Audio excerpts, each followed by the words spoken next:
Prayer won't save us. Mark Carney won't save us. The Bank of Canada won't save us. And if you're sitting in Canada right now praying for a better day, you're on your knees in a burning church while the country melts around you like wax. It won't explode. It will slip beneath your feet, not with a scream, with a quiet snap. That's how it felt in Canada, and it's how it's starting to feel again today. 1929, the future felt guaranteed. Cities were booming, factories screaming. A decade of wild returns made everyday people feel like geniuses. A war had ended, a pandemic had passed, a generation grew up believing the party would never end. Then, almost overnight, the floor dissolved, banks locked the doors, savings evaporated, keys were handed back. The system that felt permanent proved it was paper. What followed wasn't just chaos in the streets. It was something worse, a slow, grinding collapse of the middle class. Now fast forward to Canada, 2025, another pandemic over, another era of free money, finished. From 2008 to 2022, home prices tripled, tech soared, credit was endless. The system sold us the same lie. This time is different, but the cracks aren't coming. They're already here, payments detonated, wages flatlined, confidence cracked. For millions of Canadians, it doesn't feel like a crash. It feels like something slower, closer, something that hasn't fully hit yet, but you can feel it breathing down your neck. Because the last time the math looked this familiar, it was 1929, and this time, the warning isn't a stock chart. It's your renewal letter, your payment jumping 40, 50, 60%. Not because you missed a step, but because the rules changed underneath you. So the question is not, is the market changing? The question is, are we in the same movie? Just watching it from a different seat? Let's go back, not for nostalgia, for evidence. The early 1900s in Canada weren't just optimistic. They were manic. Cities didn't grow, they exploded. Factories didn't hire, they emptied entire towns. If you could stand, you could work. If you could sign, you could borrow. In barely a generation, Canada's economy multiplied. Houses spread across new streets like a virus. Ownership became a rite of passage. Debt felt like free money. By 1914, we were one of the richest, most modern societies on earth. To the average Canadian, the future wasn't a question, it was a guarantee. That's the part everyone forgets. Collapse doesn't show up when things are already falling apart. Collapse walks in when everything looks invincible. Because once everyone believes the system can't break, they stop seeing the cracks right under their feet. Families stack debt they could never repay. Governments promise benefits they could never fund. Markets stopped doing math and started doing fantasy. Everybody knew it couldn't go on like that. Nobody wanted to be the first one to say it. By the late 1920s, the average family thought the good times were permanent. You worked, you bought the house, you trusted the bank, you trusted the politicians, you trusted the markets. Then the system broke. Not with a Hollywood scream. Banks didn't adjust, they locked their doors, people didn't miss payments, they put the keys on the counter and walked away with nothing. Life savings didn't decline, they vanished. Once belief collapsed, everything else followed it down. That's the real danger, not the stock chart, not the headline. It's the moment a country quietly stops believing in its own system. Because when confidence goes, your job, your house, your retirement, your kids' future, all of it is up for grabs. That's the edge we're standing on. Right now, in about 60 seconds, I'm going to show you the one chart that turns this entire Canadian success story into something else entirely. Before you see it, I want you to feel it. Imagine one large pizza on the table. 4 people sit down, everyone eats, everyone is full. Now 10 more people walk through the door, but you don't order more food. The headline in the room says, more people, bigger household, more activity. But the truth is, nobody got more to eat. Same pizza, more mouths, thinner slices, that's our economy. The chart says bigger, your life says less. You're not crazy if you feel poorer, even while they tell you everything is growing. Not a prediction, not a feeling, just math. From 2008 to 2022, Canada looked like it cracked the code. Home values soared, credit was endless, household net worth hit records. Then the turn started, nobody believed it. But now it's 2025 and prices are down. 10% in some cities, 15 to 20 in others, even more in the pockets where panic selling started first. This is not a forecast, it's a timestamp. The correction is here. Belief just hasn't caught up yet.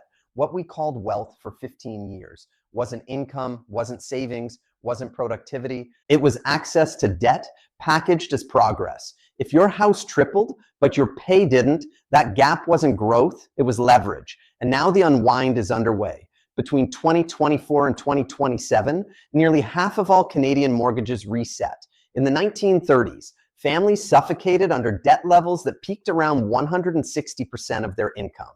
Today in Canada, we're already past 180. Your grandparents hit those levels right before the worst decade of their lives. You're standing beyond them with higher prices and thinner paychecks. That's over $1 trillion being repriced at rates 2, 3, even 4 times higher. And this isn't hypothetical anymore. It's happening to real people. You bought at a 1.5% rate. Now you're renewing at 5.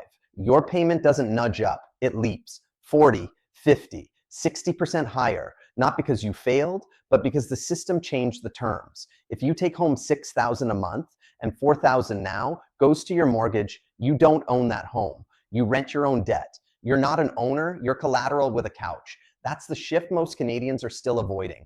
Canada doesn't have a housing shortage. It has a viability crisis. In Toronto and Vancouver, the average home now eats 60 to 80% of take-home pay. That's not a market. That's a hostage negotiation. And the pressure is spreading. Groceries get cut, cars stay broken, vacations disappear, and for millions, savings are already gone. You still have the house, you still have the job, but you've lost the one thing that actually mattered. Room to be wrong. Here's the most dangerous part. On paper, the system still looks stable. GDP is up, unemployment is low. Household net worth still looks healthy. That's the brochure. Let's talk about the invoice. This is where history stops whispering and starts taking your front door off the hinges. Because when collapse finally shows up, it doesn't hit the stock chart first. It hits the kitchen, the car, the family group chat. Let me show you how the last version of this story really unfolded. Not the macro, the micro, not in graphs and living rooms. It started slow, rent a few days late, groceries down to essentials, a family trip pushed back, and then erased, but nobody panicked. They told themselves the same line you're probably telling yourself right now.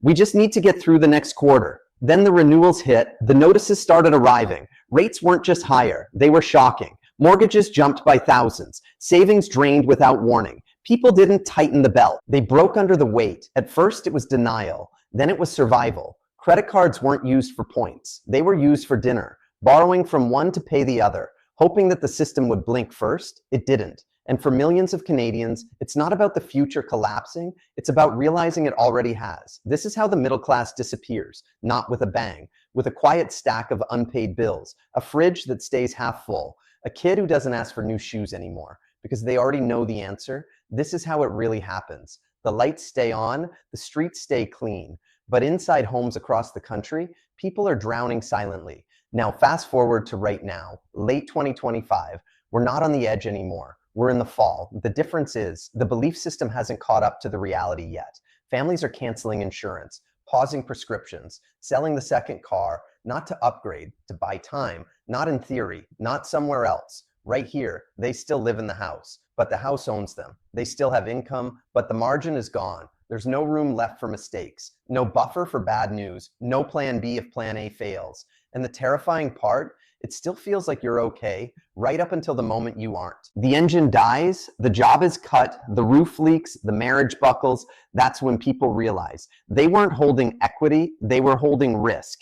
Because here's the part no one wants to say out loud. You don't need a crash for a collapse. You just need enough people to stop believing they can make it. That's when things get dangerous. Not when people run out of money, when they run out of hope. And once that happens, the system doesn't need to fail. People just stop participating. That's the contagion. Not interest rates, not housing prices, despair. And here's what makes this moment different. In the 1930s, collapse was external.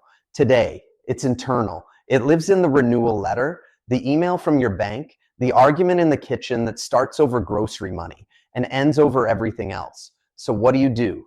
You adapt, because the most dangerous move right now is waiting for someone to save you. The Bank of Canada isn't coming. The government is boxed in. The market is cracking from the inside. No one's tapping you on the shoulder with a warning. That moment already happened. Now it's decision time. And here's what history makes brutally clear. The people who made it through the last reset weren't the smartest, they weren't the richest, they were the ones who moved first. They stopped pretending. They stopped borrowing like it was 2019. They stopped waiting for the world to return to normal. Because normal was the lie. So here's the new truth. If your mortgage eats half your income, that's not normal. If your credit card is your emergency plan, that's not stability. If your hope is pinned on a rate cut, that's not a strategy, that's a trap. And the longer you delay the shift, the harder it gets to make it, because the world is already adapting. Institutions are rewriting the rules. Pensions are recalculating exposure. Banks are deciding who to carry and who to cut loose. The system is evolving. The only question is, are you? And if you're still watching this, there's a reason. You feel the shift already. You've run the numbers, you've opened the letter, you've seen the margin disappear month by month. So no, you're not crazy for being worried. You're not overreacting for preparing. That's not fear, that's intelligence. Because the people who lose in a reset aren't the ones who got caught. They're the ones who saw it coming and didn't move. So here's what I built for you. Not a pitch, not a prediction, not financial advice, a free guide. It shows you how to pressure test your home, your income, your decisions under this new math, whether you're staying, selling, or just trying to survive your next renewal. It's there, not to scare you, to give you leverage. So when people around you are frozen in place, you're already moving. The link's below. Use it if it helps, ignore it if it doesn't. But don't do nothing, because 5 years from now, no one's going to ask what you believed. They'll ask what you did. And the good news is that part is still up to you.